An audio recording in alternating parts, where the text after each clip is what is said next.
What we are inaugurating today is one of those investments. We are dealing with the effects of the worldwide financial crisis through a comprehensive program that creates emergency jobs through pump-priming measures, ensures food on every table, delivers targeted relief to the most vulnerable sectors, and encourages investments like this in industries with high resistance to the economic crisis. Right now, the ICT sector is one of the areas where growth is robust, employment generation is on the rise, and investors are excited and placing money to back up that excitement.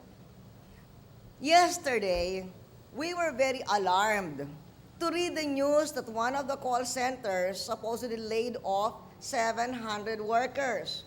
So we checked with that center, ACS, and they totally denied it.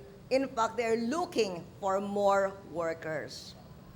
And they were even telling us the story that when other call centers like Teletech and others read the news, they called up ACS and said, "Where are the workers you're laying off? We want to absorb them right away."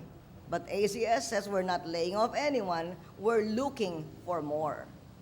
And so because of this robustness of ICT, I have instructed the Commission on ICT to make a technical study on the resources needed to transform not just Sunny Belmonte's hub, but also every province in the country, not necessarily a hub like this, but to be an ICT enabler.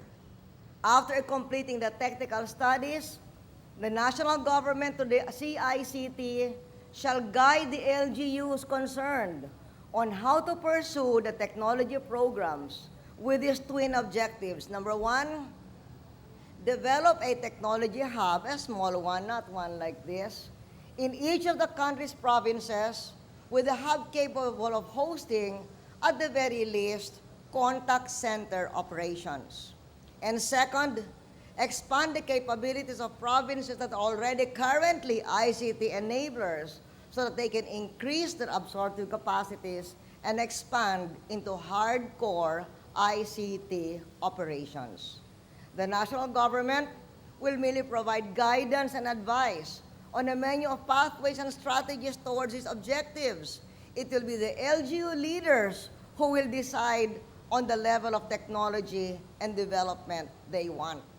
Each to its own need. And Sunny has decided that this city will have the highest level of ICT technology. Each to his own need.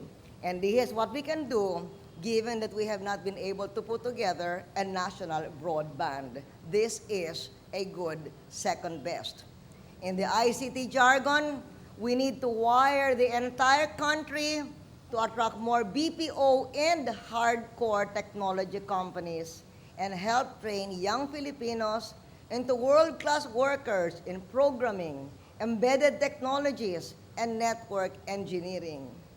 There is a wealth of technical and creative talent from where to draw this world-class pool of technology workers. And there is the UP Science and Technology Complex to develop their potentials. Let us direct the talent of the young away from hacking and other disruptive undertakings into productive ones. The CICT can utilize the National Computer Center and seek the support of state colleges and universities specializing on courses in ICT like the UP. We cannot let this window of opportunity close.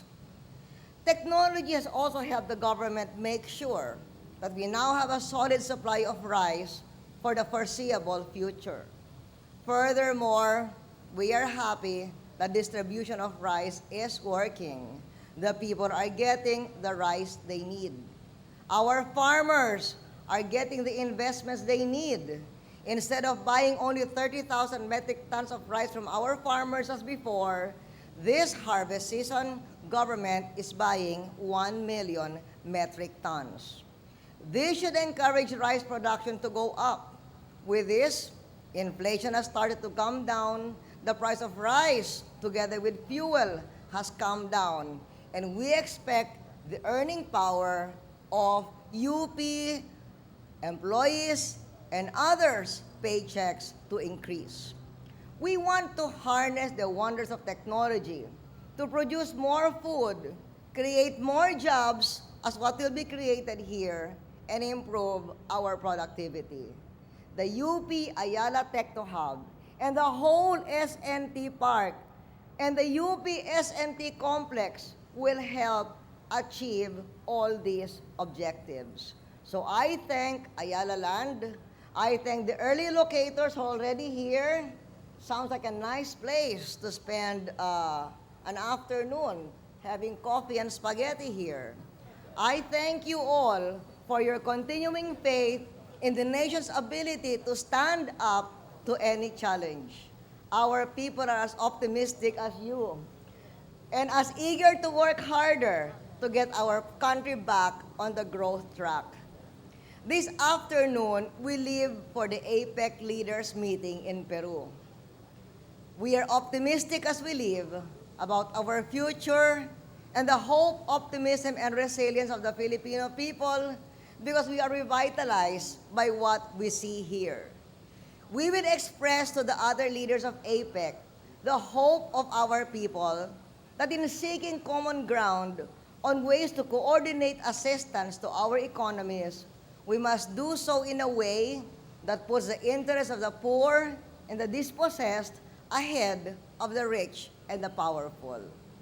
As we inaugurate a symbol of a new age of technology in the Philippines, let us continue to be hopeful that the global storm will soon subside. Let us wish the whole world the best.